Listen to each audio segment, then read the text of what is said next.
Günel xanım. Burada ailədən çox danışıldı, amma ailənin də Yox, cavabınızı istəyirəm. Cavabım nədir? Mən bu xanımın dediyi məsələyə deyil, mən həmkarımın o çocuqla, uşaqla ilgilənmə, sevgi məsələsinə toxunmaq istəyirəm. Çünki zaten o ailədə olan problemdə ikisinin də ayrı öz anasından aldığı sevgidən gəlir. Yenə də. İlker xanım ora toxunmaq istəyir, əsas o köklərə.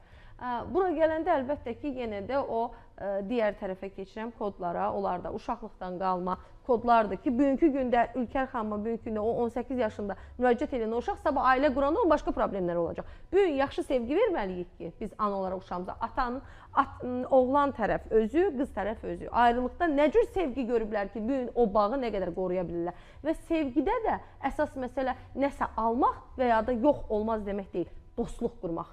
Ana ilə uşağın çox gözəl dostluğu olmalıdır. Adi bir şey deyim, ən yaxın dostumuzla bir yerə gedirik, yemək yiyəcəyik. Nə qədər olmasa sən bilirsən ki, tamam mənim cibimdəkini bilirəm, sən cibində. Amma yenə də deyirik ki, bunu yiyəkmi? Hər tərəfli hesablayırıq. Bax, uşaqla da bunu yaradan da bu dostluğu istər maddi konuda, istər mənəvi konuda, istər ruhsal konuda. Bu dostluğu yaradanda məncə ana o uşağa sevgini vermiş olur. Yəni uşaq bilməlidir ki, amma obyektivdə də bunun nəzərini görmüşəm. Bu sizin fikrinizdir.